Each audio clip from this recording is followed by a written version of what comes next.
Good afternoon and welcome to day 2 of the 7th annual Defending the Early Years Summer Institute. The theme of this year's Summer Institute is Equity, Truth, and Care, Applying Early Childhood Values to Global Challenges. Yesterday, we began with a focus on equity and how our commitment to equity as a core early childhood education and care value can support our efforts to resist threats of power, domination, and control. Dr. Rosemarie Allen began with a powerful keynote examining the need for equity in a vastly unequal society, and she reminded us that the outcome of equity is justice. Building upon Dr. Allen's insight into discipline and pay inequities in our field, we deepened the discussion with our panelists, Nancy Carlson-Page, Jennifer Keys-Adair, and Peter Rowich. We discussed the importance of free play for children experiencing trauma, the need for student and teacher agency, and the work of local grassroots advocacy to end punitive discipline for 4, 5, 6, and 7-year-olds in North Carolina. I've learned so much from our amazing guests, and I hope you did as well. Today, we focus on another value, truth. If we are to ensure all children have a just and equitable early childhood, we must resist all attempts to censor truth. From book bannings to laws that make teaching truth illegal, we are witnessing a full-scale attempt to suppress truth. Nearly half of all public school children are affected by laws that forbid honest education about the country's history in racism and white supremacy. 2 out of 3 US teachers report self-censoring about discussions on race, gender, identity, and sexuality. As of 2022, lawmakers in 28 states have adopted at least one anti-CRT critical race theory measure at the state level. 1/3 of introduced state legislative measures specifically withhold funding as a consequence for violation. These and other statistics included in your reflective workbook describe the multiple attacks on teaching truth we are facing. Despite these attempts, we must remain committed to teaching truth. We must resist the attacks on diversity, equity, and inclusion, and continue the pursuit for racial, economic, and gender justice. Before we introduce today's keynote speaker, I want to review a few logistics. First, welcome back. Please use the chat to introduce yourself, share your name, your pronouns, and where you are from, and feel free to talk with each other in the chat. But if you have a question for any one of our keynote speakers or our panelists, please use the Q&A function at the bottom of your screen to submit your questions. DEY staff will be reviewing questions and will send them to us for our Q&A later at the end of today's program. Would you like to receive a certificate of completion? Click on the link shared in the comments to complete the form, and our project coordinator, Zoe Kim, will send you a certificate. Did you receive an email today about our reflective workbook? This morning, we sent an email that included a link to the Summer Institute Reflective Workbook. We will also put it in the comments. Fill out the workbook, send it back to us, and you can gain an extra 3 hours on your certificate of completion at the end of the Institute. And finally, we are recording this webinar and broadcasting live to our Facebook page. Next week, we will share the recordings with everyone who registered and on our website. All right, so that's it for the logistical stuff. Now I would like to introduce today's keynote speaker, Jessie Hagopian. Jessie has been an educator for over 20 years and taught for over a decade at Seattle's Garfield High School, the site of the historic boycott of the MAP test. Jessie's an editor for the social justice periodical Rethinking Schools, is the co-editor of the books Black Lives Matter at School, Teaching for Black Lives, Teachers Union and Social Justice, and is the editor of the book More Than a Score, The New Uprising Against High-Stakes Testing. Jessie serves as the director of the Black Education Matters Student Activist Award and is an organizer with the Black Lives Matter at School movement. Earlier this year, Jessie published his latest book, Teach Truth, The Struggle for Anti-Racist Education with Haymarket Books. You can read more about Jessie on our Institute webpage. Please join me in welcoming my friend, Jessie Hagopian, to give today's keynote. Oh, Denisha, thank you so much. It's always a pleasure to be with you. And I'm deeply grateful for this invitation to join the DEY community. And special thank you to Nancy Carlson Page for all the support and the incredible longevity of this work, just refusing to give up the fight to defend kids for so many years. So thank you all so much.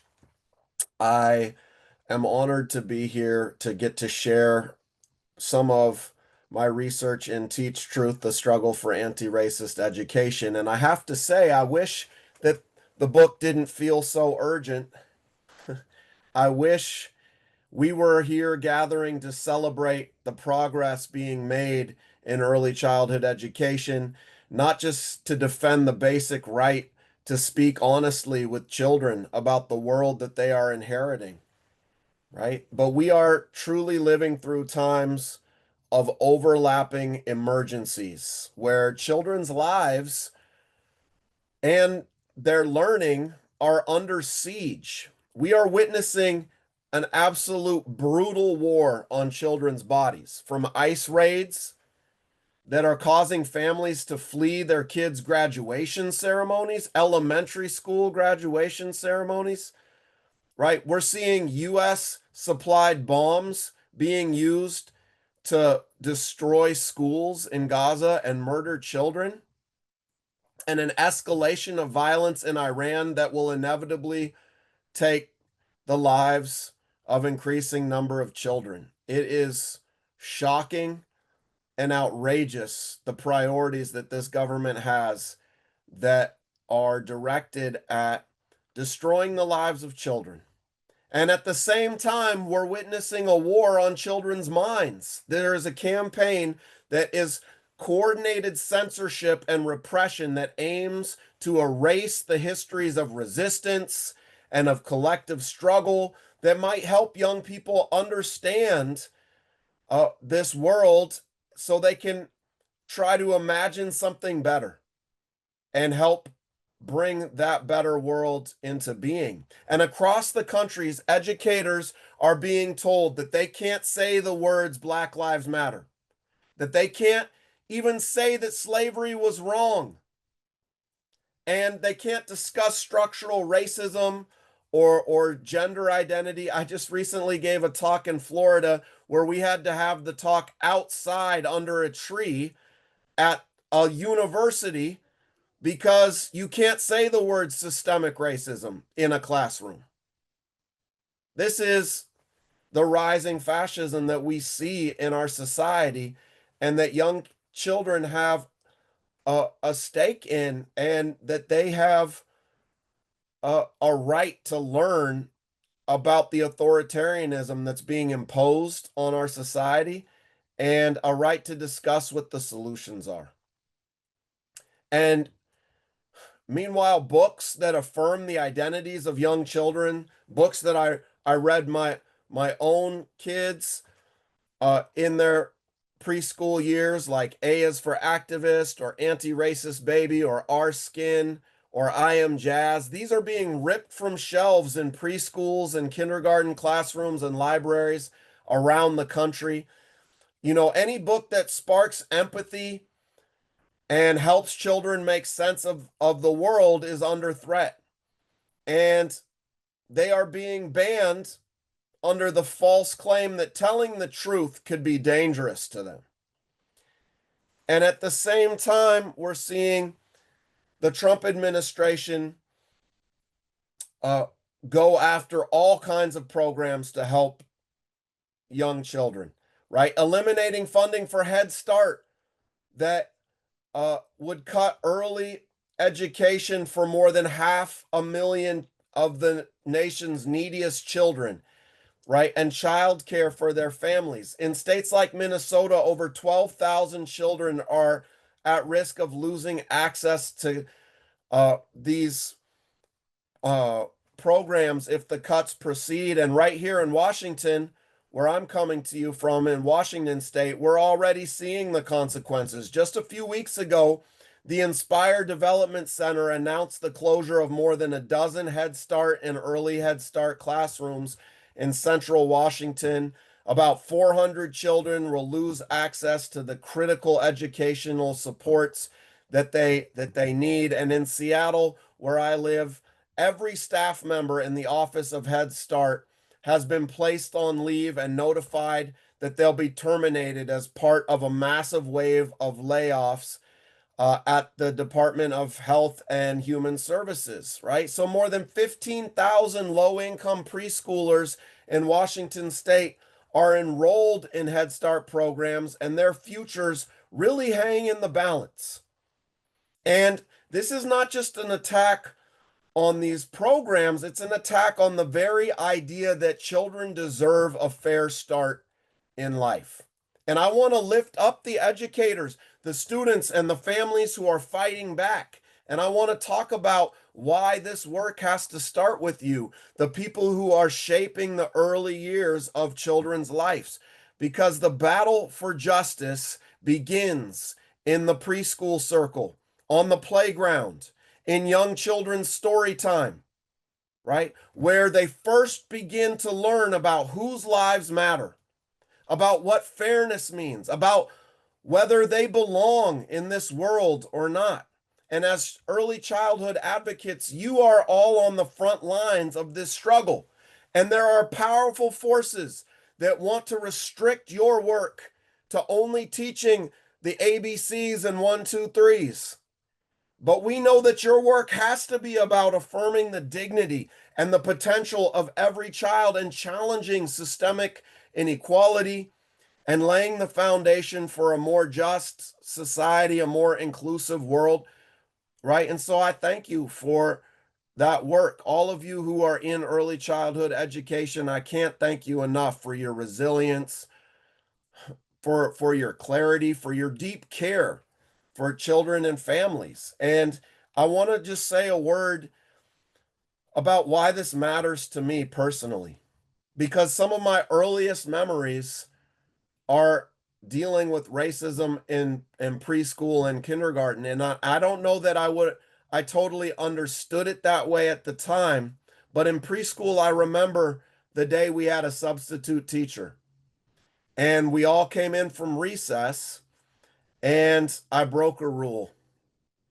I ran in the hallway and I knew I shouldn't have done it, but I did it. And there were a few other kids who were running in the hallway too. And when we got into the classroom, uh, my substitute teacher took a rope and tied me to the chair. And I was there screaming. And I didn't understand why I was the one that was singled out and tied to the chair. Um, and it's something that has stuck with me for a long time. And I understood later that it had to do with my skin color, right? In kindergarten, one of my most vivid memories is being called the N word and telling the teacher and nothing being done about it. She said she'd handle it later and never did. And then I grew up thinking that it was something wrong with me, that I had made a problem for the teacher, right? And these are the experiences that are being replicated in classrooms across the country, especially in this era of rising white supremacy, where uh, all guardrails have been removed for folks to express their openly racist ideas, and our youngest children are vulnerable if we don't build a movement. And when uh, I began to see laws being passed back in 2021 that were designed to hide the truth from our kids about the history of racism in this country, I knew I had to help organize a resistance. And so, in my capacity working with the Zen Education Project, I helped to organize the first Teach Truth National Day of Action. And it was a huge success, incredible outpouring of resistance across the country from preschool to college teachers who were organizing events to teach the truth about U.S. history, even as it was being suppressed in the classroom, doing historical walking tours, flash mobs, banned book read-ins, all kinds of amazing resistance. And I knew I wanted to tell that story. And that's where the book Teach Truth emerged. I began writing not only the stories of resistance today, but placing it in the historical context of the long struggle for Black education. And as I began writing this book, just within the first week, my dad discovered which plantation our family had been enslaved on in Morgantown, Mississippi. And it was an incredible revelation for me and my family. And it made the urgency of repealing what I call truth crime laws so important, right? These truth crime laws were trying to get me to lie to kids about my own family history, to deny the fact that this country was founded on the genocide of Native people and on the enslavement of families like mine, kidnapped from Africa, and learning where this crime against humanity specifically took place for my family, and then getting to go down to that land and stand there on that plantation land with my dad and my brother was an incredible moment in my life that brought home the urgency in this struggle to teach the truth. And I think I'll just take a second to read to you the letter that I read aloud as I stood on the very land where my ancestors had toiled. And we were fortunate enough to get shown the grave site where my ancestors had buried each other.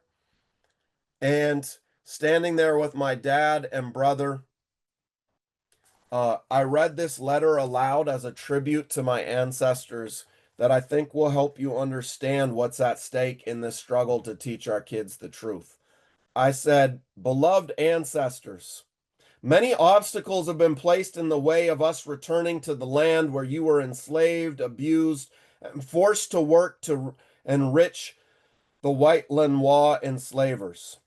The system of white supremacy used many tactics to deceive us and prevent our family from making this pilgrimage to where you were held captive and denied manumission. Despite the many obstacles and plots to hide this place from us and deny us knowledge of this land and your existence here, we have found it. We have returned to claim you. We have returned to the forced enslaved labor camp that was politely referred to as the Lenoir Plantation. We have returned to the place where you no doubt spent endless hours picking cotton and tobacco with the promise of the lash if you slowed down or refused. We have returned to the site of unspeakable horrors, but we have also returned to the place where you all dared to live, a place where you all had the incredible courage to love, despite knowing that falling in love could inflict a terrible pain if your beloved was sold away or worked to death. We are here where you sang together, granted forgiveness to a friend who hurt your feelings, dressed the wounds of those who were injured, and held those in need of comfort. We are here to make a promise to you, to this land, and to each other. You will not be forgotten. It doesn't matter if they pass laws to make it illegal to speak of you, to teach about you, or to learn about you, because those laws don't govern us. Only truth and love govern us, and so we will pass on the knowledge of this land and your existence here to our posterity and to all we encounter. We send to you our deepest gratitude for gifting us the will to survive and the spirit of resistance that you pass to us through your blood and through your stories. With eternal love, Jesse, Jamana, and Gerald." And that was my promise to my ancestors. And me being here with you today is not just giving a political talk about the shape of education. It's really part of fulfilling my promise to my ancestors that I would never lie about their experience. And I want to just take a second to share with you the image of my ancestors. And that's my great-great-grandmother, Laura Lenoir, who uh, was enslaved on that plantation until she was 13. She had 15 children, and all 15 she put through college at Alcorn State University, one generation after slavery. An incredible woman. And this is the plantation house that my ancestors built for the white Lenoir enslavers. And here is me and my dad at the gravesite where we made a promise to our ancestors. And we had to make this promise because these laws are sweeping the country. It's not just Florida, as bad as Florida is, and Texas and Tennessee. When Denisha said that almost half of all children in the US go to a school where it's illegal to teach the truth, this is what it looks like. And even you see the state of California doesn't have a statewide ban. You can see that those triangles represent many school districts that have passed similar bans as Florida, so that kids are denied learning the truth. And the attacks have become so over the top and so absurd that really, I think only the Onion can properly capture what's going on with these attacks, right? It takes a satirical newspaper to write the truth. Teacher fired for breaking state's critical race theory laws after telling students she's black, right? Or we have our own version of the Onion in Seattle. It's called The Needling. And The Needling had this headline: Florida bans the letters LGBTQ from the alphabet, right? Okay, but as absurd as these headlines are, the reality is more absurd, right? The reality is that Florida's official state curriculum declares that black people benefited from slavery. Okay, this is what rising fascism looks like. It is absolutely stunning. And it's sweeping the country. It's not just the South. Maybe you heard of the teacher in Idaho who had this sign up in her classroom: everyone is welcome here. Wow. A radical statement. She smuggled in the Communist Manifesto to the classroom. This, because she had this sign and also one that said everyone in the room is welcome, important, accepted, respected, encouraged, valued, and equal, the school district said she had to take those signs down. She complied at first, but then she put them back up, and then they threatened to fire her. And before they could fire her, she decided she had to step out of the classroom and leave altogether. And this is what's happening to anti-racist educators, right? First grade teacher all across the country are being pushed out for wanting to value all the kids in their classrooms. Maybe you also heard of my friend Melissa Temple. She was a first grade teacher in Wisconsin. We're not talking about the deep South, okay? This is all across the country. And her students wanted to sing the song Rainbow Land in a school musical. This is not a radical anthem. This is a pop song by Miley Cyrus and Dolly Parton. And it does not mention LGBTQ plus people. It does say we should live in a world where everyone is treated equally, right? And for that, the principal banned it. Then the school district backed up the principal.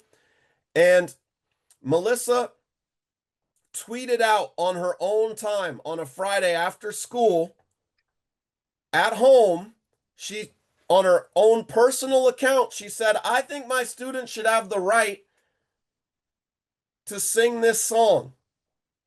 She showed up for work on Monday, and there was a representative from HR in the office and a police officer that escorted her out of the building ripped her from her classroom, and she never got to say goodbye to the students that she had worked with all that year. Right? This is what's happening in classrooms all across the country.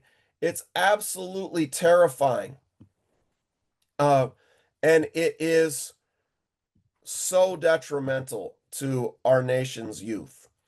And while all the outcry in the mainstream media is directed at uh, stopping teachers from teaching critical race theory, I believe what the real threat to our children is, what I write in my book. The real threat is what I call uncritical race theory. All right. Uncritical race theory is the uncritical examination of the United States, the uncritical acceptance of structures of white supremacy and systemic racism, of homophobia and transphobia, all the overlapping forms of oppression, right? And uncritical race theory teaches our kids an anodyne story about the founding of this country that claims our country was delivered by the stork, lest we offend delicate sensibilities. And this uncritical race theory that they want to teach our kids teaches our kids that racism doesn't exist at all, or if it does exist, it only impacts white kids, or just that there there is no systemic racism, and we have to have a quote colorblind approach. So I just want to end by saying that we have to replace that uncritical race theory with ethnic studies, with Black studies, with critical race theory, with cultural studies, with frameworks that if our kids are old enough to experience racism, then all of our kids are old enough to talk about it, to challenge it, to learn about it, and to learn the truth. And this isn't the first time that frightened racists have tried to ban honest education. The first law of this kind was enacted in 1740 as a reaction to the Stonos rebellion of enslaved people that happened in 1739. And they passed the first laws banning literacy for Black people, right? But from that time until today, Black people have always had to lead struggles for racial justice and education. And I just want to be clear about something. While today's racists may not be so bold as to ban the reading of the word as they did for my ancestors, they do want to ban the reading of the world, as Paulo Freire put it, in terms of the purpose of education. And we can't allow that to happen. We have to continue our struggle for honest education and understand that uh, to do that, it's got to be collective. We just had our June 7th National Teach Truth Day of Action, where communities from Alaska to Florida, from Hawaii, all the way to Barcelona, Spain, participated in over 200 events to fight back against what I call these truth crime laws. And we need everybody to be part of this movement in order to push back and to win. And uh, I will just end by saying that in the Rethinking Early Childhood Education book, we proclaim that early childhood is the time in our lives when we develop our core dispositions, the habits of thinking that shape how we live. And this means that the values we nurture in children at the very beginning, their sense of belonging, fairness, empathy, curiosity, courage, and justice, are the foundations of what kind of society we are going to build. And so it is crucial that we all join this movement to teach young children the truth. And I'm honored to be able to link arms with you in that fight. So thank you for having me today. Wow, Jesse, thank you so much for that fantastic keynote. I've heard you talk, I've read most of the book, and it's always great to hear the stories again. Thank you for really sharing that message. But now we're going to transition to our panelists as well. So we've asked each of our three panelists to just share some opening remarks about their thoughts about truth and the need to center truth as a value in our work. So I'll begin. Our first panelist is DEY National Advisor, Takima Bunch-Smith.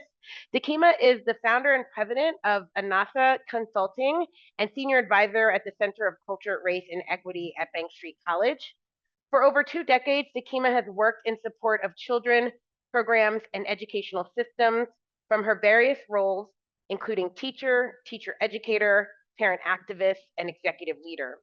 In 2016, she created Anasa Consulting to provide professional development for educational professionals and leaders who want to deeply understand and dismantle systems of oppression within formal and informal schooling environments.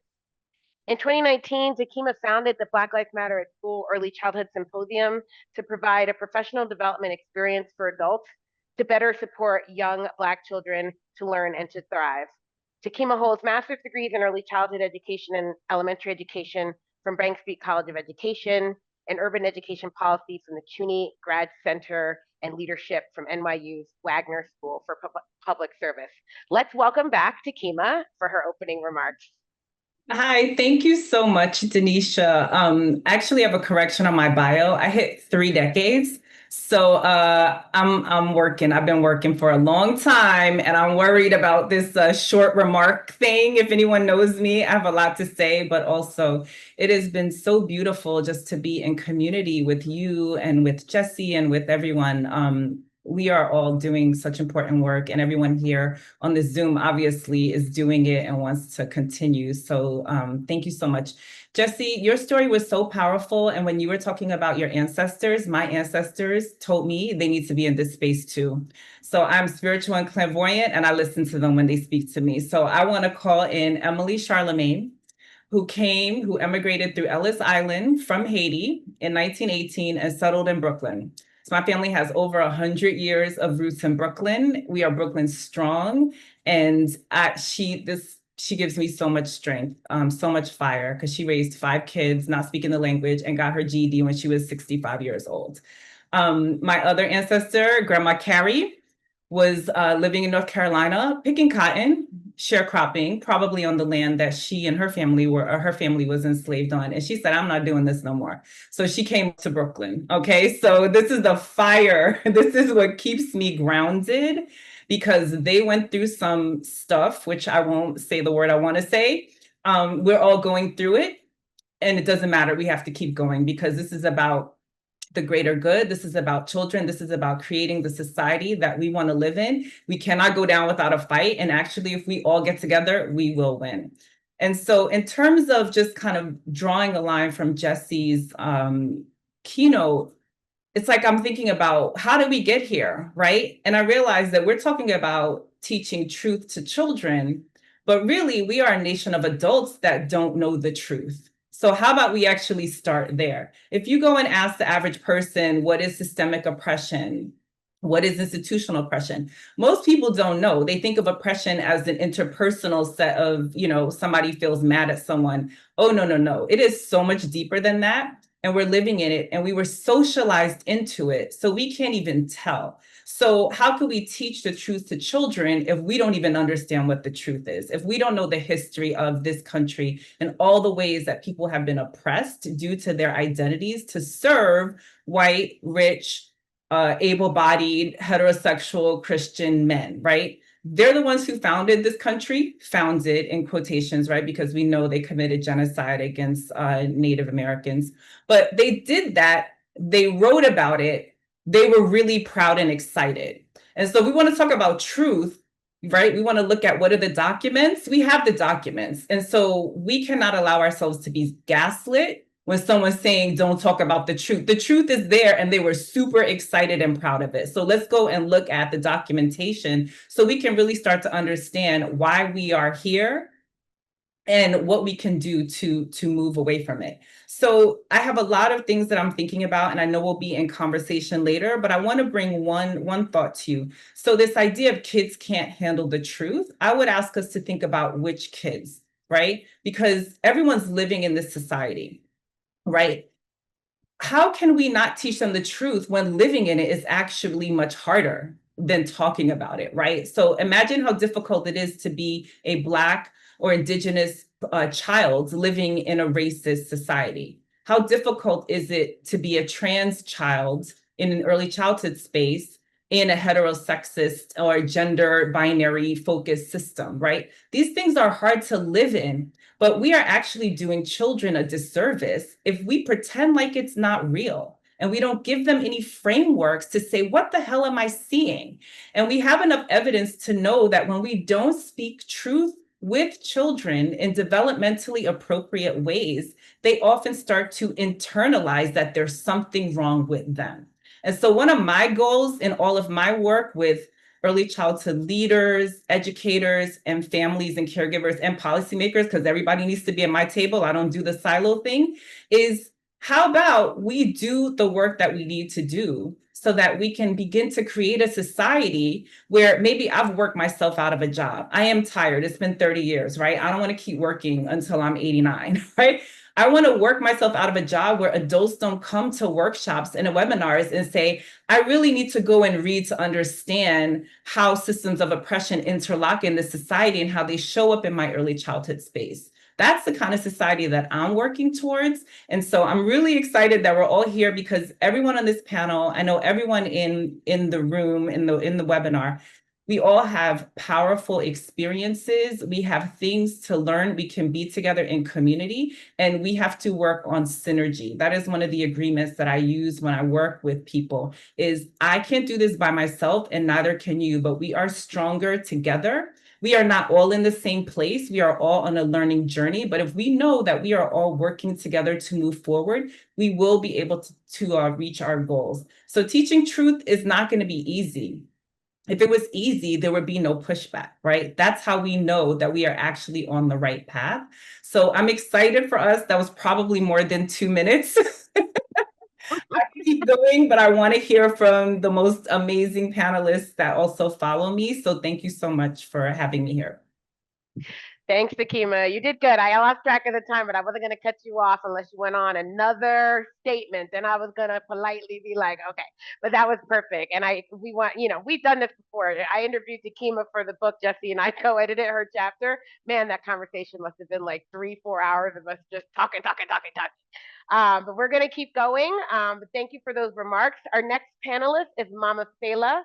Fela Barclift, she, her, hers.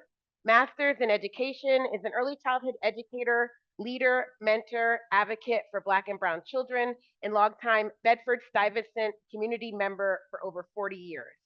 In her pursuit to develop strong, self-assured, intelligent, and loving Black and Brown children, Fela founded Little Sun People, an early childhood education center in Brooklyn with an Afrocentric and culturally responsive curriculum. With an interdisciplinary curriculum that centralizes and honors the historical and current contributions and cultures of people of African descent, children ages 2 to 5 can express themselves through African dance, drumming, music, martial arts, chess, and play. In the past 40 years, her commitment and contributions have garnered attention in over 35 publications, presentations, awards, and interviews. Most recently, Mama Fela was awarded the David Prize to fully realize a codified curriculum that can be used globally. Please join me in welcoming Mama Fela.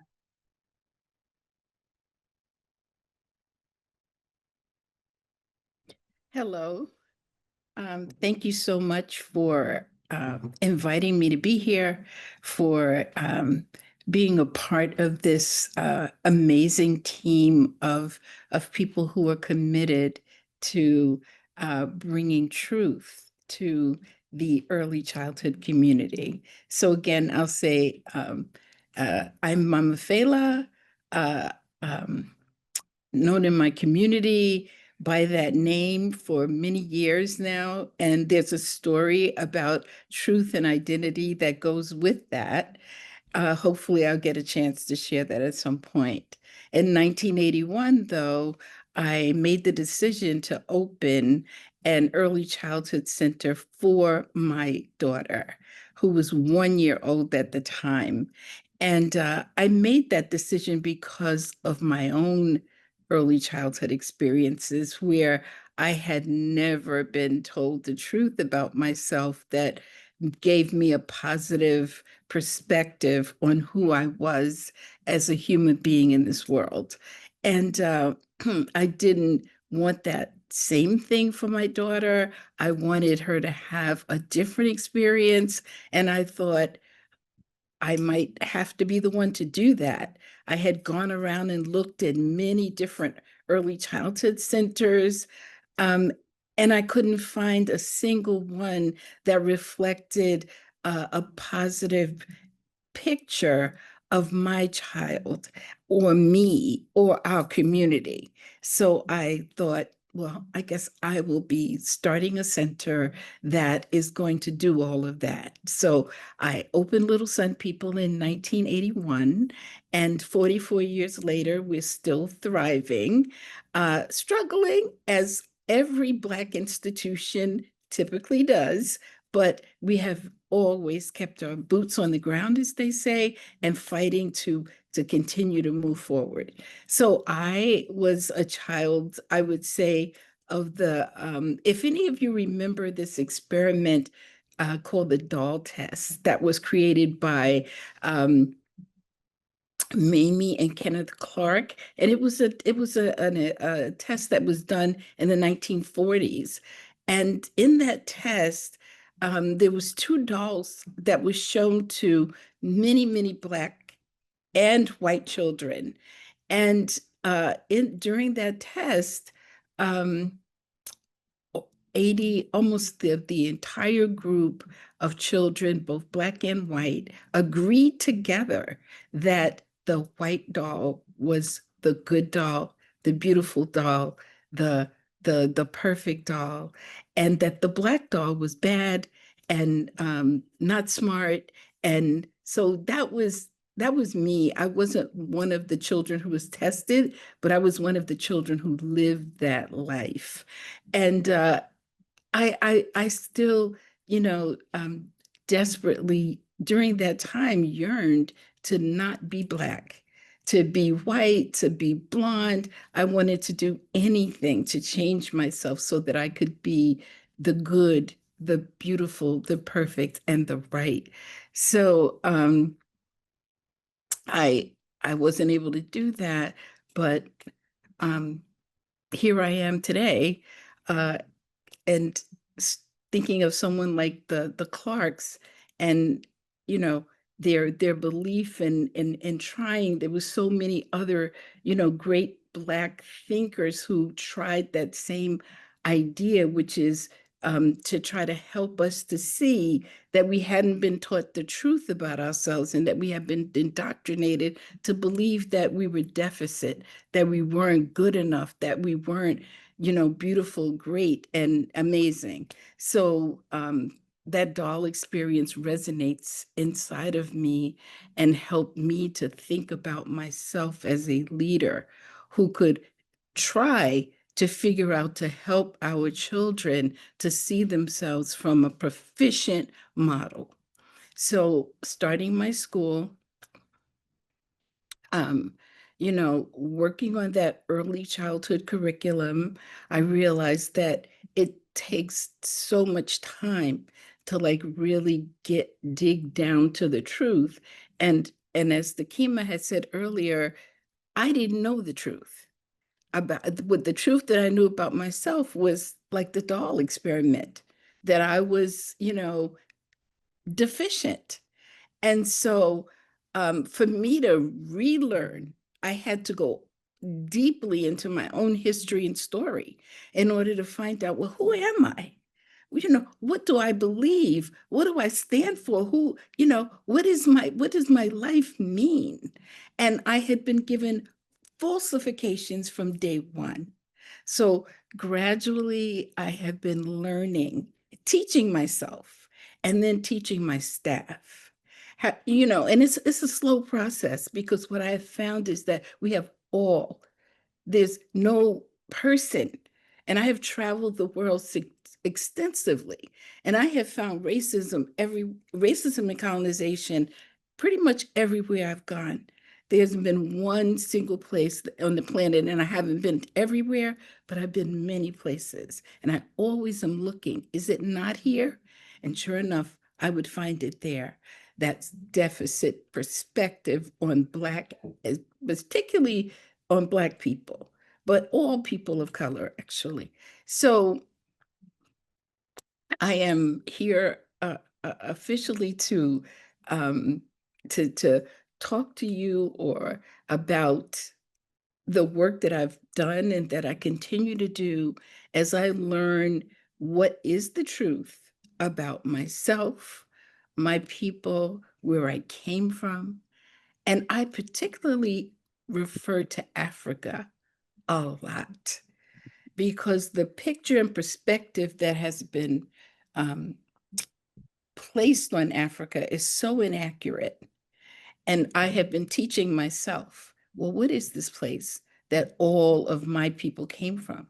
What is it really like? So I've been studying and having adventures on the continent of Africa because I believed that all Africans and all Negroes and Black people were savages. And I lived with that story for many, many, many years. Now, what kind of truth is that for a human who was Black to have to live with? But I did. So now I'm finding a whole other world to know about and to teach when it comes to truth for myself first, and then to the children with whom I work. But the key people to me are my teachers. Working with those teachers and helping myself first and then helping them and then their children. And of course, we can't leave our parents. So important. So those are some of the things, that work that I've been doing to try to bring the truth, not just to myself, but to them. And I'll end by saying that in many of my travels, I've met young children who can speak 7 and 8 languages at 6 and 7 years old. This brilliance is in all of us, especially in our young ones. So we want to give them the truth, the accurate information, so they have the foundation stones upon which to build their strong, powerful selves and be able to really, become the proficient model instead of the deficit model that our societies have been foisting on us for far, far too long. Awesome. Thank you so much, Mama Fela. I look forward to hearing more about your work and our discussion with everyone. That's just amazing. I share a lot of similarities in that story, in the stories you told, so I can't wait to dive in. But now it's time to hear from our last panelist, Key Gross. Akia T. Gross, they, them, is an early childhood alchemist, abolitionist, educator, and creative practitioner exploring the life-affirming possibilities of political education for little comrades through their innovative pedagogy, Woke Kindergarten, a visionary, anti-oppressive, early learning ecosystem that supports children and those in community with them in their commitment to liberatory praxis. A former classroom teacher, instructional coach, and adjunct professor, honored for their unwavering commitment to social justice, he was awarded National Council of Teachers of English Early Childhood Education Assembly's 2020 Social Justice Award and has received multiple grants to further develop their resources for young learners. They have served as a keynote speaker, panelist, moderator, workshop facilitator, and consultant for a host of universities, companies, and organizations, including Harvard University, Teachers College, Bank Street School of Education, Brooklyn Public Library, Brooklyn Museum, and more. You can read more about Key on our Institute webpage, Please join me in welcoming Key to share their opening remarks. Thanks so much, Denisha. I'm going to preface this with I have a 16-year-old pit bull who does not let me do things like this, and she has just started talking. So if y'all hear her talking, that is the elder dog in the background, and that's 112 years in human years. So we just gonna let her cook. But thank you so much for that. I think that bio also forgot to reference that the new project that we just launched, Black Children Play, is kind of really integral to this kind of work, and I'll probably speak to it later. But thank you so much for the invitation. I'm really grateful to be here in a time where truth is being warped, manipulated, and criminalized, where it's difficult to access and process, where truths are being intentionally ignored and denied. Many of us must rely on our intuitive capacity for empathy to humanize one another. So I want us to consider, what can we offer truth? Or more so, what should we offer it? And what do we owe it? Many children who are marginalized in this world often hold truths that aren't theirs. And Mama Fela, you quite literally just spoke to that. So this is like whoever did this order, y'all ate that. Like it's a really good, because that's what I was thinking about. So a former kindergartner of mine once spoke about how she hated her hair, and it was in braids. And she wanted it to be blonde and straight instead of it being brown and in braids. And these types of prejudices that many of our kids internalize, including young children in occupied Palestine, don't belong to them, right? So much of these prejudices are inherited. And when we experience our kids owning truths that aren't theirs or don't belong to them, it's up to us to disrupt these narratives and to remind them of their humanity and how our humanity is interconnected so that they can create new ones, right? So this idea of being able to disrupt truth when it doesn't actually belong to the children who are speaking these truths aloud, right? This idea of truths being inherited or truths that aren't actually theirs, and kind of rely on those prejudices and stereotypes to continue to exist. Another year, one of my kindergartners, and mind you, so when I was in schools and I was teaching kindergarten, I was teaching at Harlem, and I was in Harlem before that Whole Foods came up. At the same time, I was in a school where we didn't get lunch breaks at all. And as a person who is disabled and had a lot of like gut issues because of my disability and not having any type of opportunity to like get a lunch or go to a lunch break, when the Whole Foods was erected, everyone knows Whole Foods has a hot bar. And so in the times that like we had co-teaching, like one of us would run out, just grab something from the hot bar and come back, right? And so with all of the like, oh my gosh, this Whole Foods issue, like in gentrified Harlem was the problem, there was also this space of like, how do I get through my day if I can't access healthy food? Like, let me grab something, let me eat it. I say all that to say one of my kids came up to me one day and she goes, how come you and all the teachers get to eat Whole Foods and we have to eat the food in the cafeteria? Like, we should be able to eat that too. And this is one of my kids who was kind of like a mini me. She ended up being like a mini me. And I looked at her and I said, well, you're absolutely right. Right? Like, you're absolutely right. This isn't fair. Because she said it wasn't fair. And so there are moments where our children offer us their truths. And in these moments, we should affirm those truths. So first, when kids hold truths that aren't theirs, we have to disrupt them and give space to be able to create new ones and form new truths. And in moments where these truths are real and they might challenge what we're doing, like she ate me up a little bit, I'm not gonna lie. But when that happens, it is up to us to also affirm children in those truths. And then when we witness and experience the banning of our books, the lies in our textbooks and curricular resources, and even further, the outright lies that we're being told by our media. And I personally am having a really hard time. Like, what timeline am I living in? Like, to bear witness to people who are supposed to be journalists, quite literally lying to our faces as we bear witness to some of the worst atrocities ever committed in the history of existence. Like, it really kind of warps your mind and brain and mindset. So when we witness this happening, these truths that we've also been complicit in, right? It can be hard. It can be hard to process truth when we've been complicit in it. And truths that might be challenging and traumatic to process, it's also up to us to include those truths in our everyday. Like in our everyday experiences, in our everyday lives, right? Thinking about in our conversations, in our relationships to and with people, to and with ourselves, with our children especially. And anything antithetical to those truths is ultimately harmful. So again, thinking about truth, we should disrupt the dominant narratives that exist, that come from our kids when they're holding things that don't belong to them. We should uplift the truths of the oppressed, especially when these narratives are the ones that are ignored. We should affirm those, especially when folks are shouting to the world, this is what's happening to us, this is our reality, and people are telling us, no, it's not, it's not.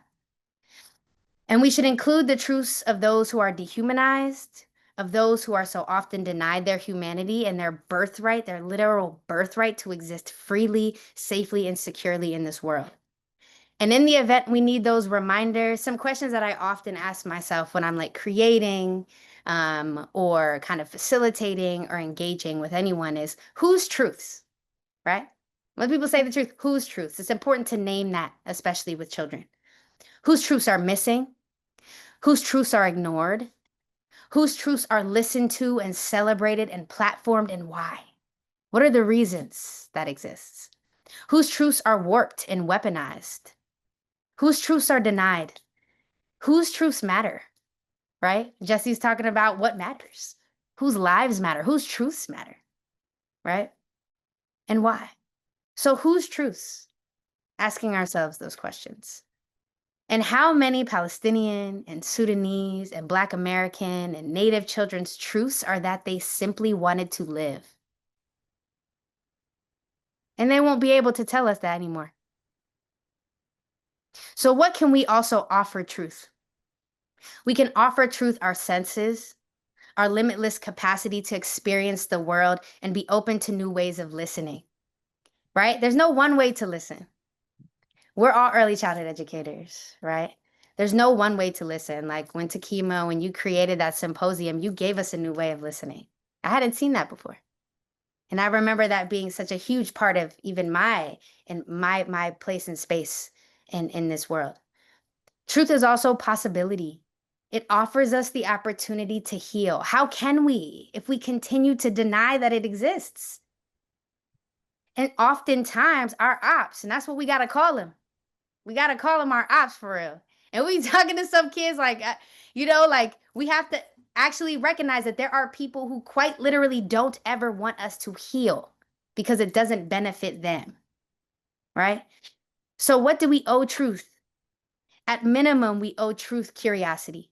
At minimum, we owe truth curiosity. And when children tell us who they are, we should meet them with that same curiosity that they meet us and the world with every single day. Because truth doesn't just amount to what kids are learning, but it's also who they're becoming and the possibility of who children can be and their existences being denied or suppressed.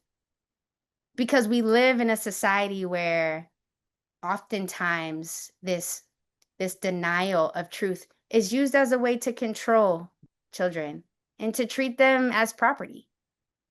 And it's also, I'll get into this when we get into these questions later. But I think for me, this is such an important point of like, if children, again, if they're not too young to be genocided globally, because there's an active genocide that's still occurring here, right?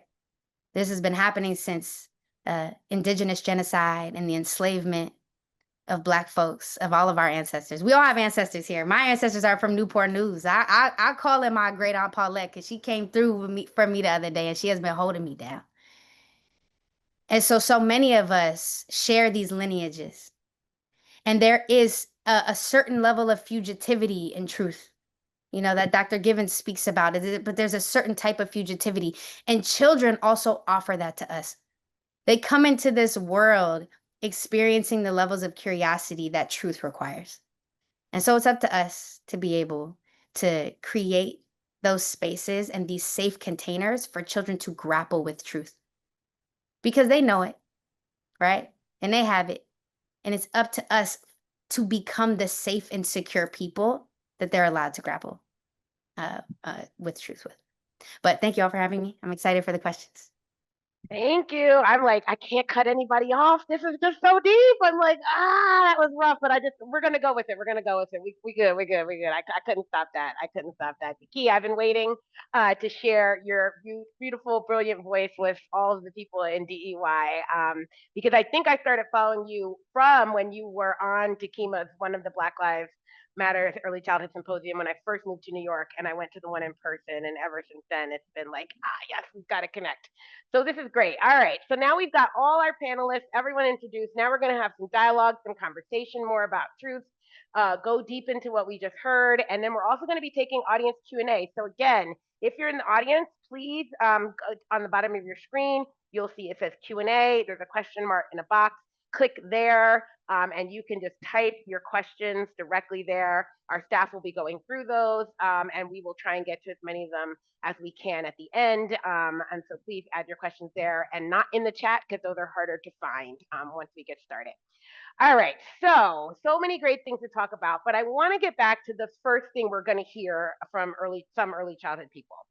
Young children can't handle the truth, right? We hear this a lot. I feel like I talk about this in a lot of the work that I share. I'm also writing about it when I get to this book that I'm trying to work on liberation in early childhood, but this deep mistrust we have of children.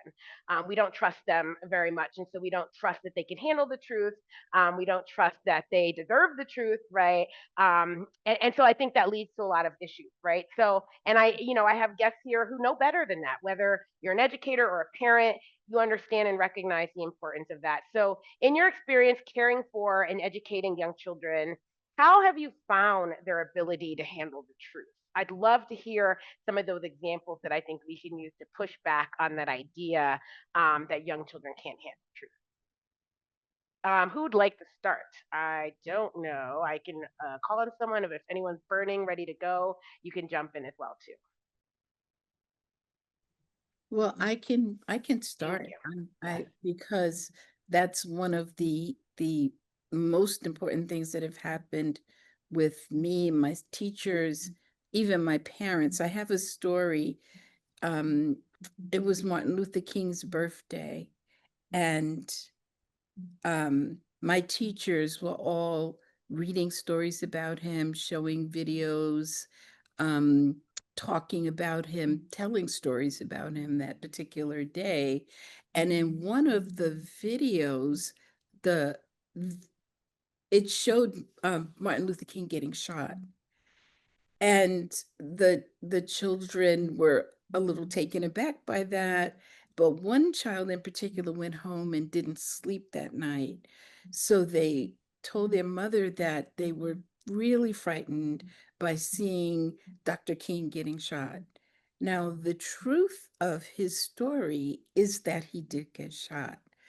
But what we learned from that as the educators for those children is that in the future, we may be able to say it, but maybe we shouldn't show it on video, but we didn't eliminate that part of the story because that is the truth of his life. So, but we're working on, or have worked on, how to tell it without having it be so sharp and terrifying. So that's one. Thank you. That was great. Yes, Takima, please jump in. So powerful. I just want to share in my work across the country with early childhood educators and leaders. I think we skip a step because you can definitely talk about truth to varying levels of complexity, but you need to start where the truth is the oppression and decimation of people based on identity if you haven't spoken to children about what identity actually is. And so people often start with, we saw this a lot in when George Floyd was murdered in 2020, where I had educators of 4-year-olds saying like, oh, we're watching the video. And I was like, whoa, like what? Like that, wait, what happened in your early childhood training that it didn't occur to you that might not be, ever something to show, but also why would you start there?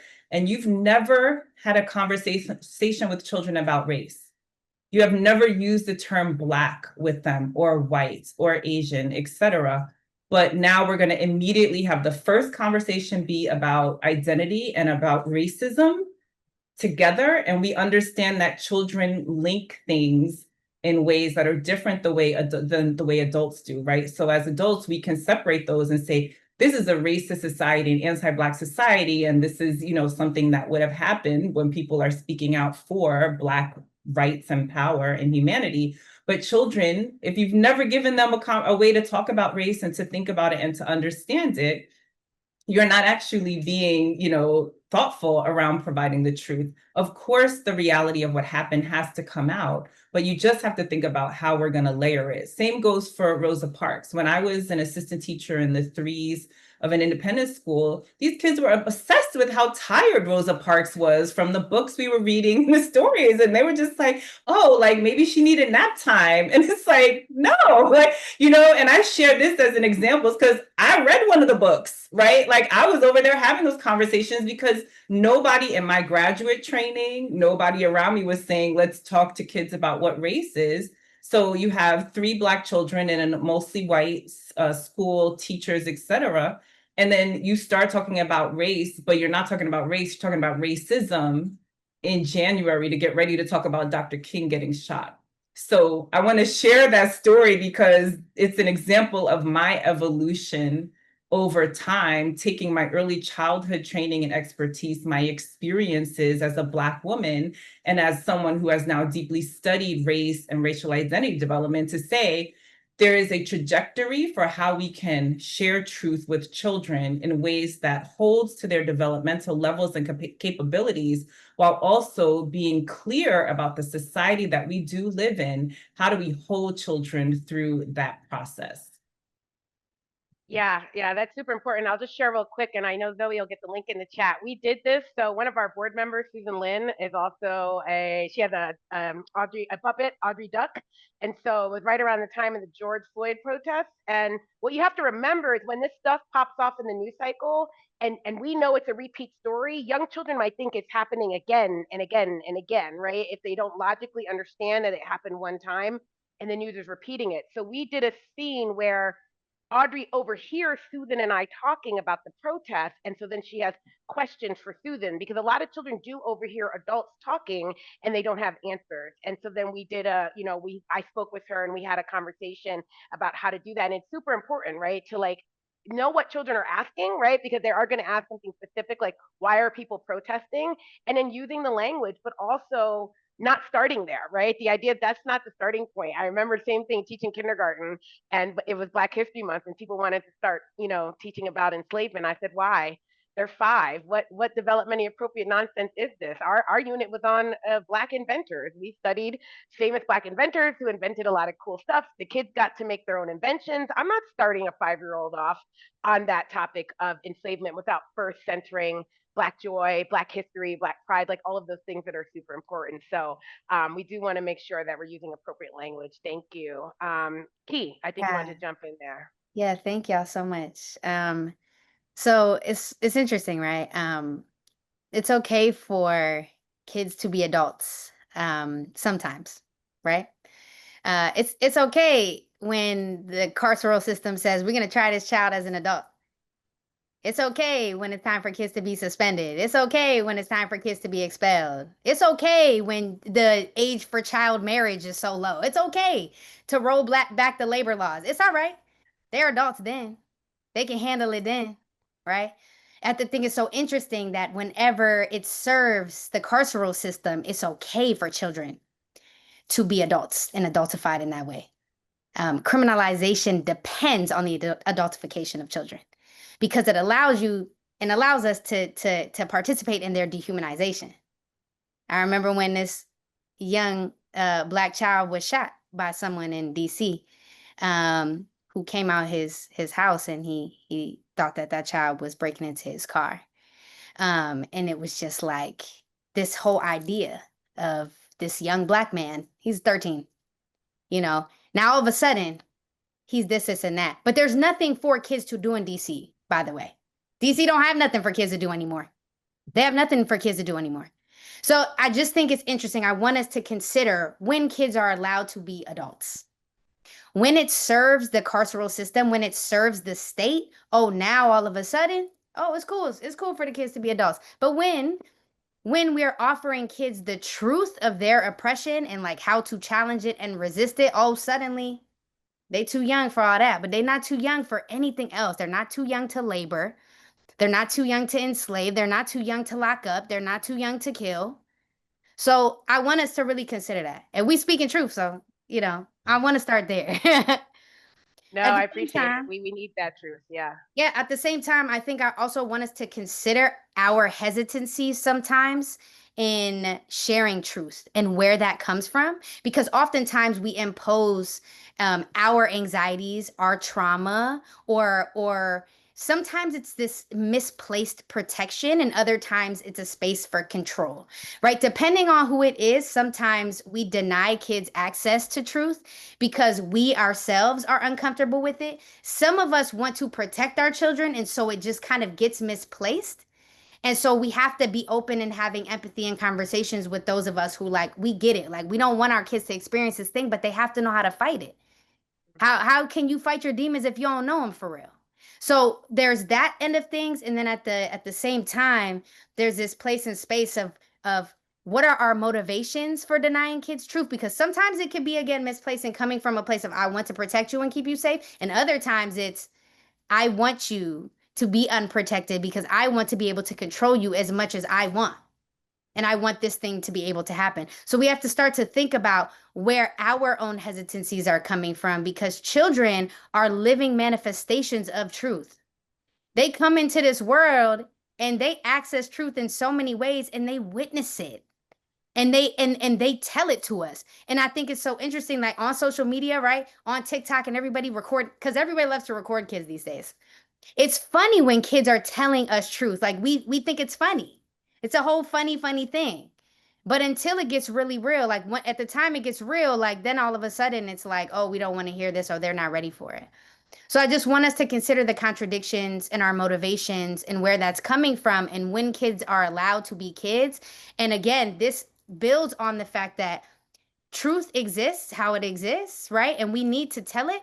But there are very specific ways that we go about doing it. Like, we don't want to re-traumatize children, and we don't want them to live in the space of the truth. So, like, if we're teaching them that Dr. King was murdered, right? We're not just giving them that and then leaving it there.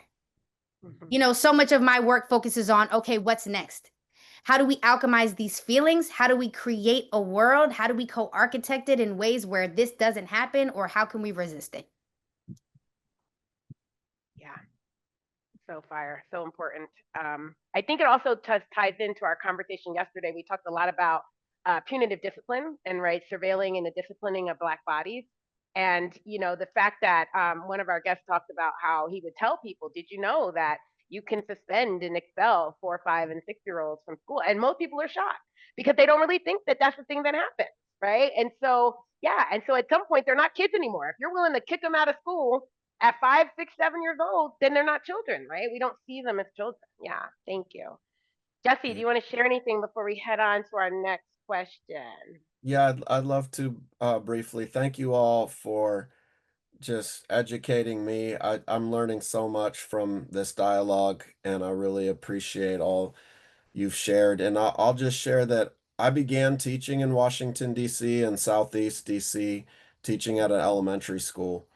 And, one of my strongest memories is of a police officer coming into our building and jacking up a kid against the wall, his feet dangling in the air, and just screaming in his face, "I locked up your dad, and you're going to be next if you don't get it right." He was yelling at him because he threw a piece of paper in class, right? The police would just come up to my third floor, bypass the office. They wouldn't even check in with the office and just come and take kids out of class. And, you know, the thing that I think we need to understand is that Black and brown children are experiencing systemic racism. So when we say that they're too young to talk about it, they're experiencing it and they're talking about it on their own. They're seeing the viral videos. They've experienced police violence. They are going to segregated schools and wondering why they're still so segregated, right? They're experiencing this racism on a daily basis. And so the question isn't, are they going to talk about it? The question is, are they going to talk about it in a safe space in the classroom with the teacher that can help give the historical context and provide emotional support? Or are they going to have to deal with it on their own on the school bus, on the playground, talking about it with peers without that support, right? And so when adults say that children aren't ready for the truth, I think that what they're really trying to protect their own comfort and starting, and uh, not allowing kids to have conversations about how we challenge injustice and how we can do that collectively. And we know that by 3 months old, babies begin to prefer faces that match their own race. By age 2, children use race to reason about people's behavior. By 30 months, most children use race to choose playmates. By kindergarten, many have already internalized the same racial hierarchies that are reflected in our society. This is going on, and we are either supporting that, we are either perpetuating uh that outcome, or we're disrupting it. And that's a choice that every educator has to make. And of course, we have to center Black joy, and we have to not just teach the oppression, because that teaches our kids that there's no way out, that they are, that they are only victims. But I'll just end by saying that when these uncritical race theorists charge us anti-racist educators by saying that when we talk about race in class, when we talk about race in our school buildings, that we are shaming white children, that's why we got involved in anti-racist education, to shame white children. I just want to also say that white children need to talk about race, uh, and the history of America, and that it has nothing to do with shaming white kids. And I think that the uncritical race theorists know that. I think that their real fear is not that we're shaming white kids. Their real fear is that we're teaching white kids about John Brown. We're teaching white kids about the Grimke sisters, who organized to overthrow slavery. We're teaching white kids about Howard Zinn and Ann Braden, and white people who joined in multiracial movements to fight against systemic racism. And I think we need to have these conversations with kids of all ages. Yeah, thank you for that. I think some of the powerful things I've learned in writing the framework, there were the links shared. We recently published our healthy identity framework in the early years. And I want to thank both Takima and Key for giving me feedback on the framework and helping us get that finally launched. But really learning about white racial identity development. It's really not discussed a lot. Janet Helms, right? Black woman psychologist. She first did it, right? Like set out the theory. But even now, people replicating her work and looking at it, it's really fascinating to really get into white racial identity development and multiracial identity development and indigenous identity development, right? All Latino, Asian, right? Because it really just shows how this stuff happens, this process of socialization that we've talked about, that Takima's mentioned. And so, yeah, Takima, you've got your hand up. Sorry, I just wanted to share that first of all, y'all need to know this. When I was in college, my senior year, I did an honors thesis with Dr. Beverly Tatum and Dr. Sandra Lawrence. And there was no internet. So I had Dr. Helms's book, and I was sitting in my dorm room, and I kept it out of the library for like 8 months. And I studied white racial identity development and the impact of a multicultural education course on 5 white women's white racial identity development. it changed my life because I also learned about Black racial identity, and it has just been beautiful to see how it's become a little bit more popularized or understood. But I have had the privilege and honor of working with a number of white women leading virtually all white early childhood programs, mostly on the Eastern seaboard. And they all come to me and say, I want to create, at least we started working before, in the last 2 to 3 years. We want to create an anti-racist, anti-bias early childhood program, but we don't have any Black children. So how can you help us figure this out? Like, if we get one, what can we do? Well, suffice it to say, we worked together for anywhere from 18 months to 2.5 to 3 years now. And I don't even know how to say this professionally, but they are doing the damn thing, okay? They literally have taken the work and taken the information and taken the frameworks for thinking about societal oppression, thinking about race and other forms of identity, setting personal learning goals for themselves, and having the courage to actually start to implement this with children and with families and with board members and with communities. They are in completely different places, and they have shared the measurable impact, the conversations that they have with children, the impact on the curriculum. And it's incredible to see people go from thinking that because we're all white, we don't have something to do here around racism, to realizing it's absolutely our responsibility, and we want to raise white children to not experience superiority, because Black children and children of color will experience internalized inferiority. We don't want white children to grow up internalizing superiority. That's a very uncomfortable conversation to have, which is exactly why we should be having it, right? Because it is real. It is real, and better to raise them with a healthy racial identity, all children, than again to have them sitting over here going, oh my God, I didn't even know I had a race. That's step one in Dr. Helms's framework.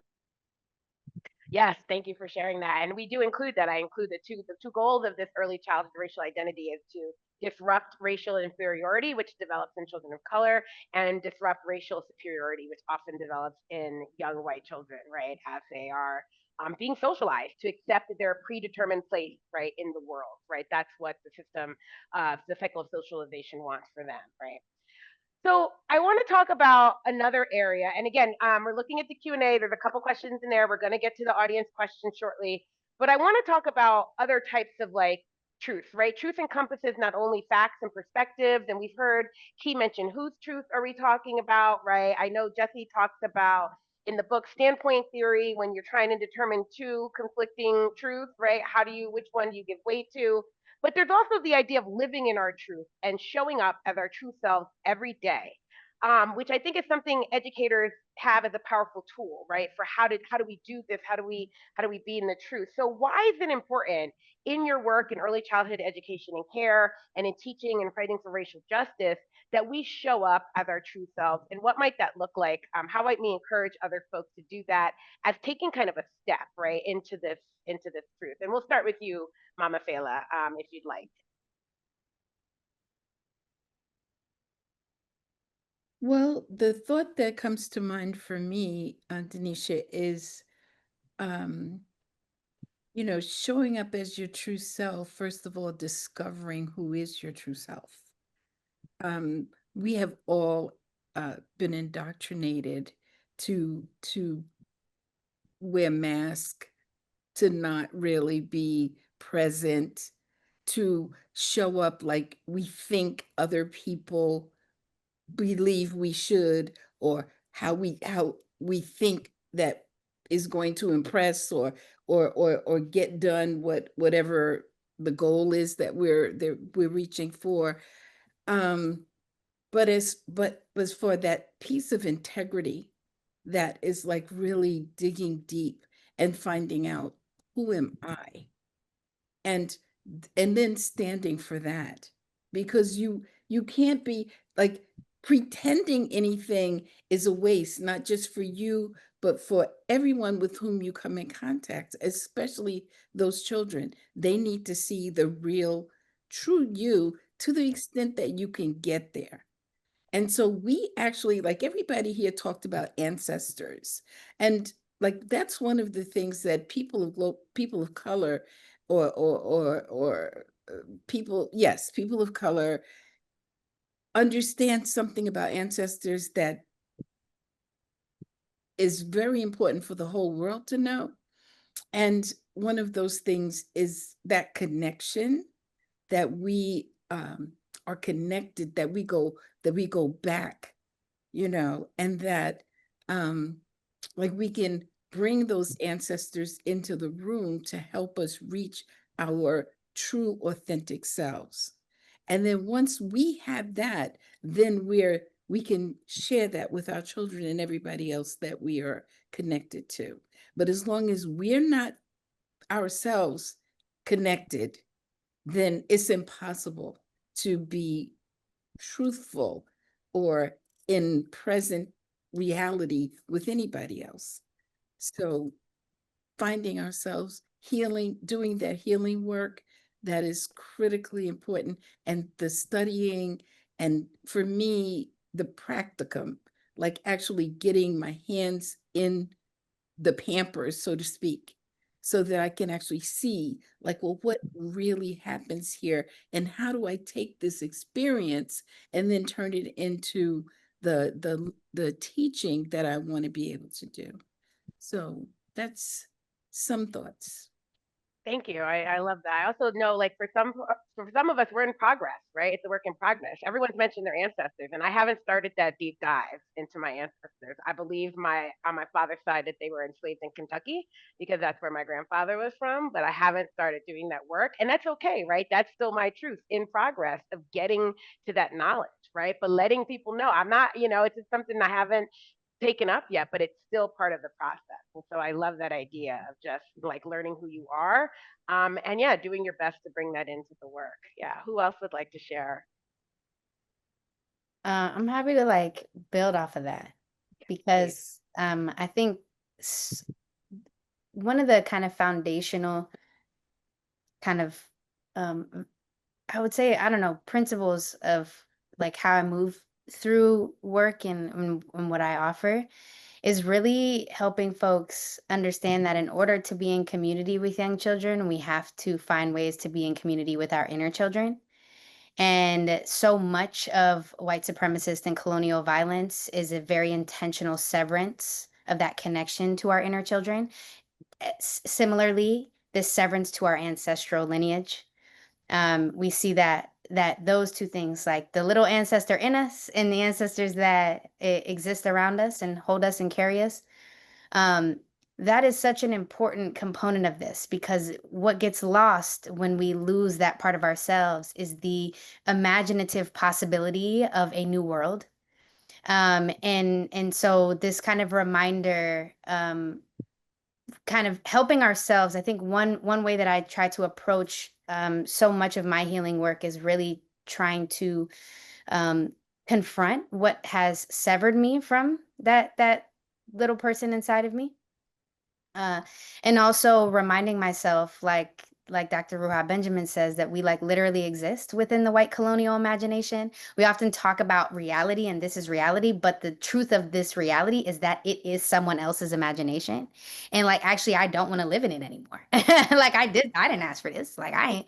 And so much of that imaginative possibility being lost in that severance to our inner kids, and like the work that I do around wondering, really, that's kind of where I try to bring that back in. So I offer this is like every day kind of waking up and asking yourself, like wondering to yourself, like I wonder what this other thing could be.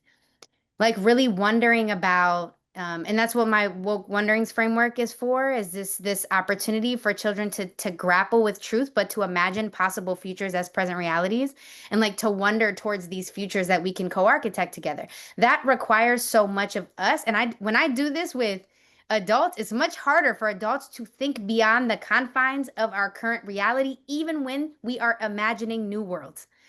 Like, if I ask adults to consider, I wonder if we abolish landlords, how can we create free and safe neighborhoods for all? That's one of my wonderings. When I ask children that, Children quite literally were like, we got a safety dragon. The safety dragon about to keep all of us safe. It's about to fly us here. We have a unicorn subway. Like, and even just children's understanding and identification of a dragon as protective is so different than what most adults come into this world as dragon being something to fear and all of the like, so but when I ask adults that, a lot of times it's like, oh, like we gonna build these like, new apartment buildings. It's like, girl, it gotta be an apartment building. Like, I don't want to live in an apartment building. I'm tired of that. Like, it's really expensive here. Like, I don't want to be crowded. Do you know what I mean? So sometimes it's hard for us. So in order to really be our most authentic selves, I think my offering and encouragement is, how can you find ways to get back in touch with that inner child? And so many of us have so much childhood trauma. And so I'm not saying that it's easy. It's absolutely not easy, but it requires a certain type of confrontation. But that little person inside of us has to be nurtured. And that's really, truly the only way that we can properly be in right relationship to young children. It's how we access our curiosity about them. It's how we access the kind of imaginative possibilities that exist, because children embody these traits. Like, they have these inherent gifts. And what happens to us is that we are deprived of them. We are severed from them. We lose them. And that's why society looks like this. That's why we can't imagine something different sometimes. So I think so much of the authenticity is when I'm around young children, I am my most like childish self. So I encourage you to find that childish self and remove whatever resentment that you've internalized because you weren't able to be that. And all of the ways that you were deprived of of this loss of childhood, don't perpetuate that because you didn't have it. Try to find ways to access it now. If adults played more, if we had opportunity to play and frolic and find joy and do it with kids and open ourselves up to that, then we could quite literally do the work that we need to kind of move on. But I think that accessing that's find your most authentic self in your inner child. I was just gonna say, it's for me play. I mean, I was in China in 2019 for a few days at the True Play conference in Anji. I mean, like, these kids had me forgetting that one, I had on a skirt, didn't matter. They had me coming down that slide, that hill. I was like, pin my knees, who cares? Like, and at one point they wanted me to jump off of this thing, and I was terrified. But when you turn around and there's a group of children cheering you on in Mandarin, you were fearless. I jumped off that thing. I was like, I can't let these kids down. And I felt so strong in that moment. But like, had they not been there, I'd have been like, nah, man, I'm too old for this. I'm not jumping off this thing. Are you crazy?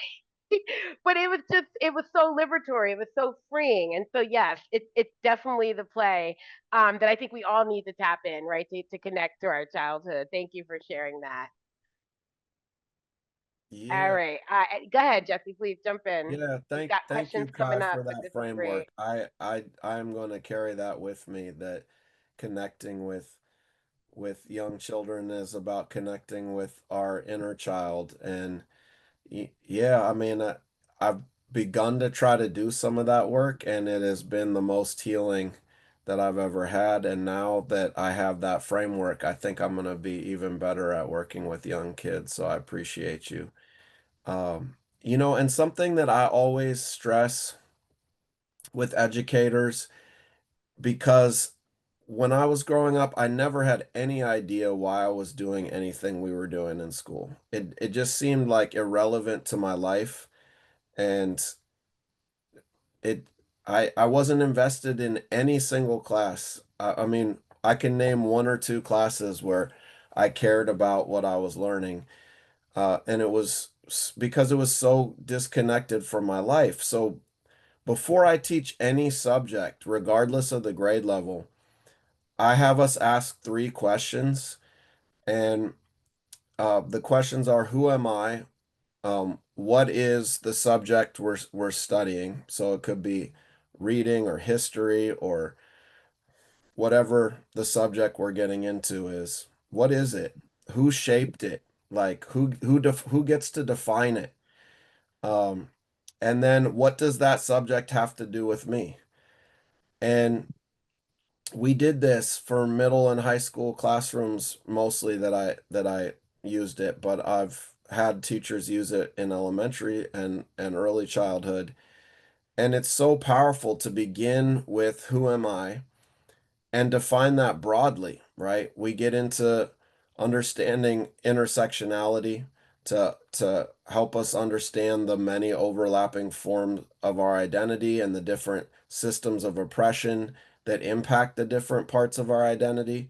So we understand how we see ourselves and also how we show up in the world to others. And as I'm having the kids investigate their identity and the systems and history and structures that have helped shape their identity, I'm also revealing my identity. And that's vulnerable to do with students sometimes, but it creates a kind of community that's impossible without being uh, really open and forthright about the experiences that have helped shaped your identity, right? And so I talk about, the enslavement on my dad's side. On my mom's side, my family's Armenian, and my family survived my great grandfather survived the genocide in Armenia. It was the genocide that Hitler used as his blueprint for what he wanted to do in Germany, and yet it was, the Armenian genocide was denied by the United States until just a couple years ago. Israel today still denies the Armenian genocide, even though it's the genocide that was used as the blueprint. Hitler said, after all, who remembers the Armenians, when he gave a speech to his generals about how they were going to get away with the Holocaust, right? And so by asking this question, who am I? Wow. I mean, you get incredibly deep into all sorts of historical questions. You can start right with I love to play baseball, or this is my favorite book, right? And then you start peeling away the layers, and you start introducing the concepts of intersectionality, and that's such an important way to build community and to have children understand that you aren't just there to teach them this subject that you were assigned to teach them, right? That who they are as a person matters the most. And this class is going to be about having us figure out who we are and how we can interact together. I love that. Yeah, having children investigate their own identity is super powerful, right? I remember teaching kindergarten and doing one of those all about me projects, right? Where we did it as like you were curating your museum of you.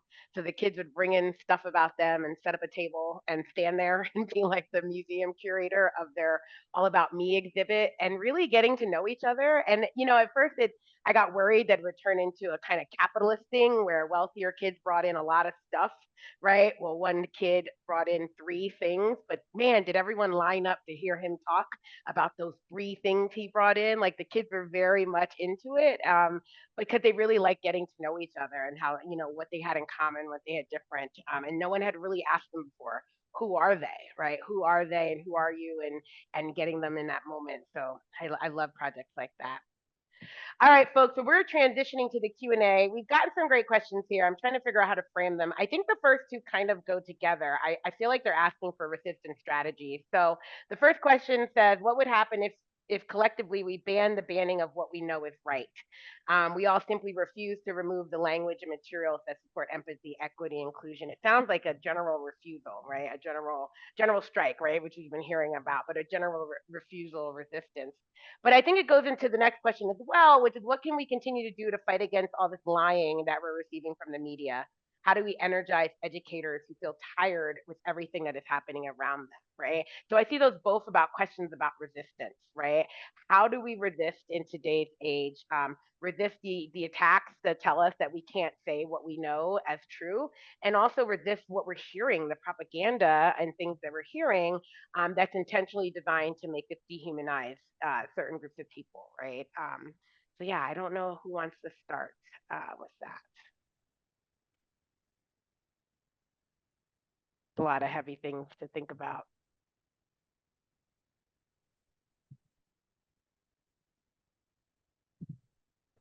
Takima, you don't want to start us off, you know?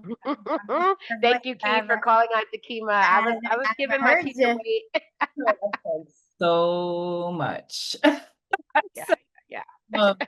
You know, I'm always thinking of like the bigger picture here, because we get really overwhelmed when we look at everything that's wrong.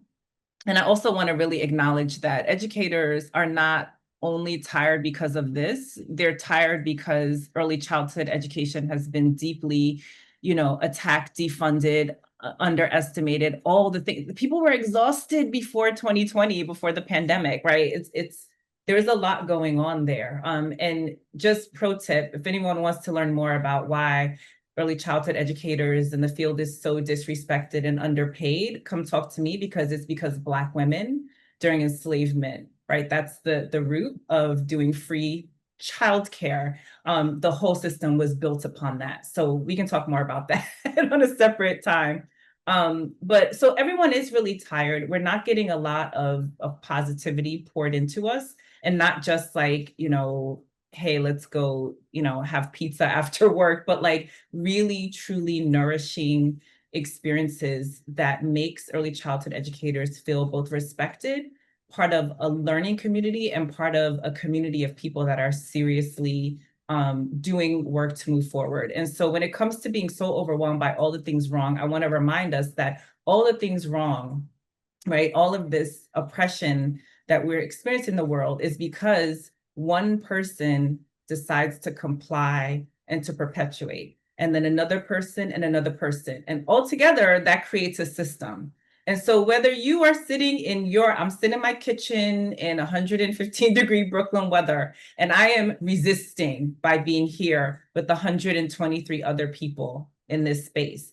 And I'm in community with other people that are doing it. And so that's where I take my wins. It would be very difficult for me to sustain the work that I do on a daily basis if I didn't know that there were other people doing it and that I wasn't clear that that is having an impact. So I think sometimes the bigger like feeling of it is like, we got to do something big. Remember, bigger is better is a white supremacy culture characteristic. It's not necessarily better, because if you do something that's smaller, but it has more depth, it's more sustained, it's actionable, right? That actually is the resistance, and that can keep you in the work for the rest of your life, which is what the charge is for all of us. We will not live to see oppression gone in this country, in the world, or in early childhood, but we will be making moves through it, and that's the commitment.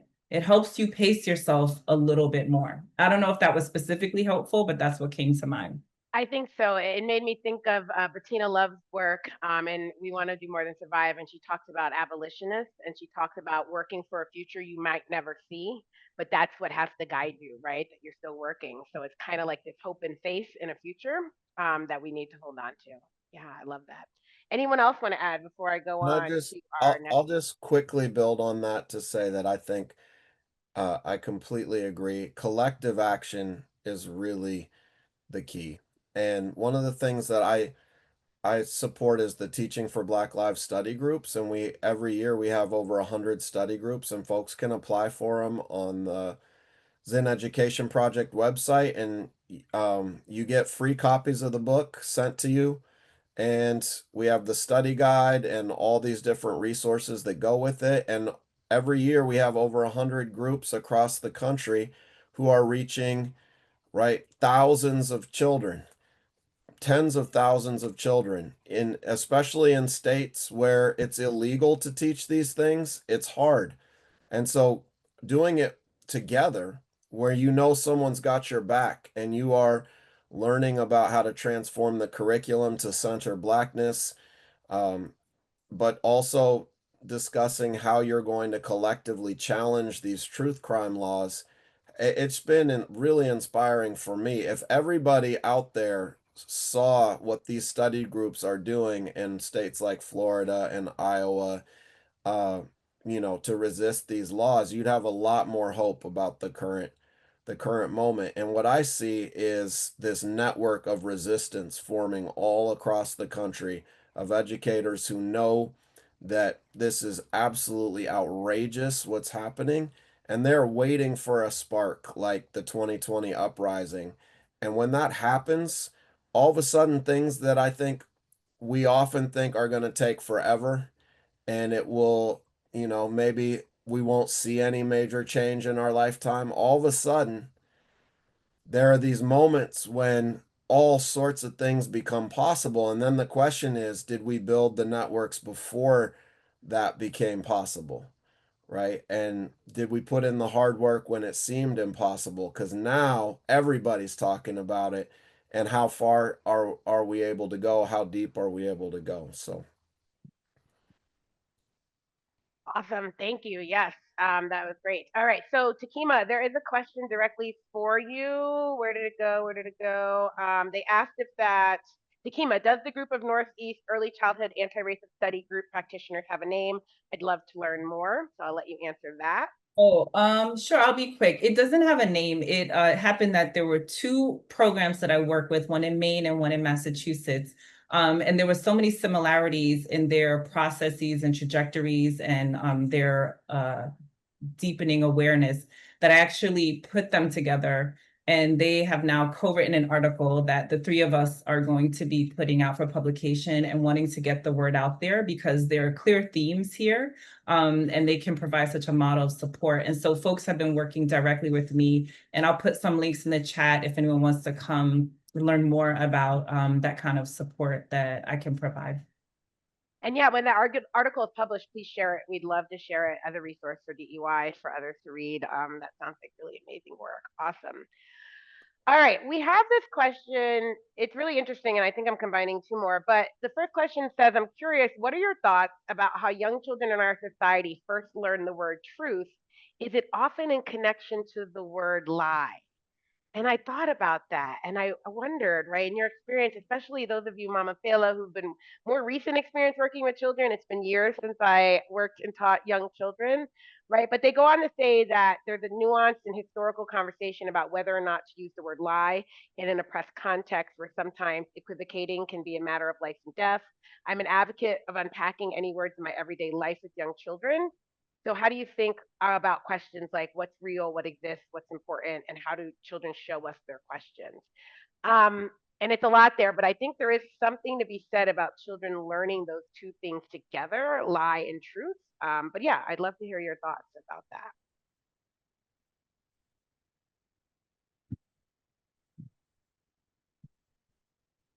Question is so interesting. For the children that I work with, the very young, 2, 3, 4, and 5-year-olds. And I think that what happens in our communication is first just building relationships and then sharing stories. I don't necessarily use or ask my staff to use the word truth or lie, but just tell it as it is, so that you get to share your story of like what it is that you are in communication about.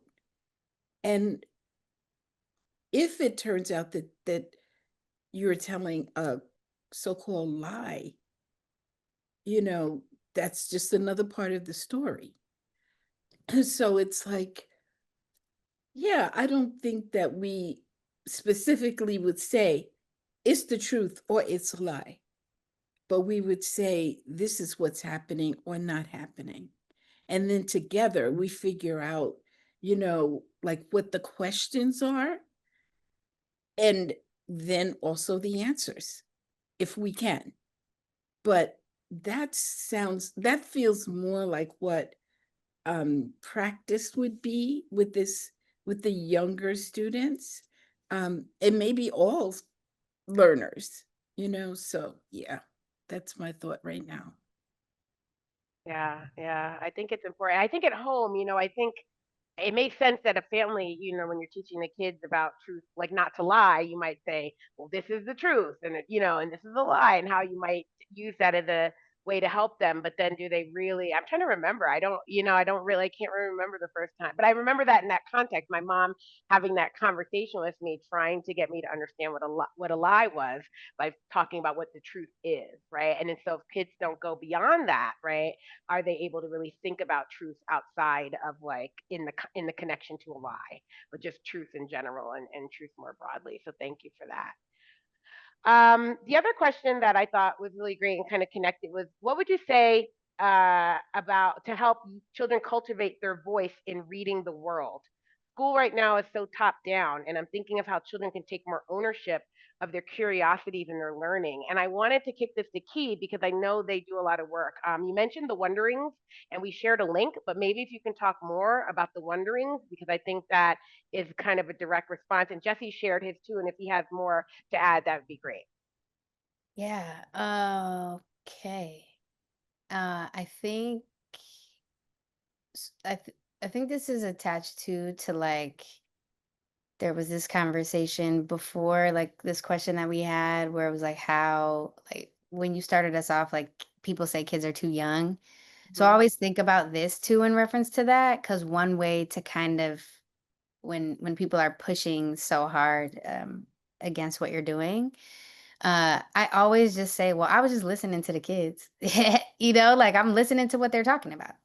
Like I'm listening to what they're saying. And sometimes I ask, well, have you ever heard this before? Like, or I mentioned this. And so um I think there's so much to kind of take from these kind of inquiry based practices and praxis that exists, of really starting off with like just listening to what kids are talking about, or just like keeping questions open ended.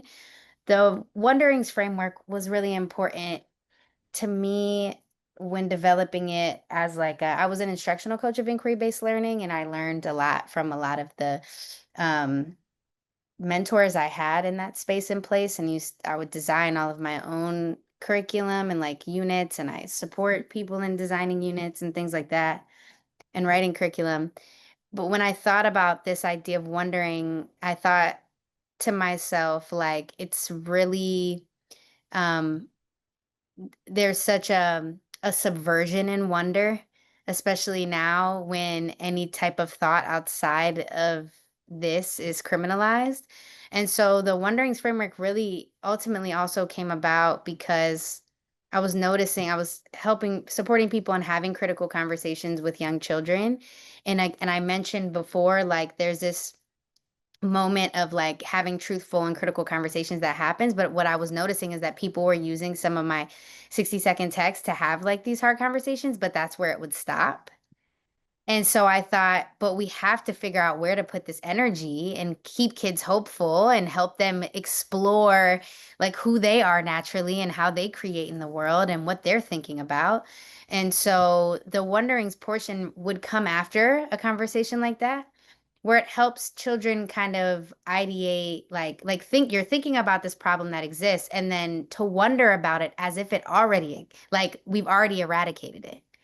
Like if the problem is the police, then we think about, okay, I wonder if we abolish the police, how else can we keep each other safe? So it already gets kids thinking in this world of wonder that they naturally exist in, but that we sometimes kind of like take away, and it allows them to explore the imaginative possibilities of something else.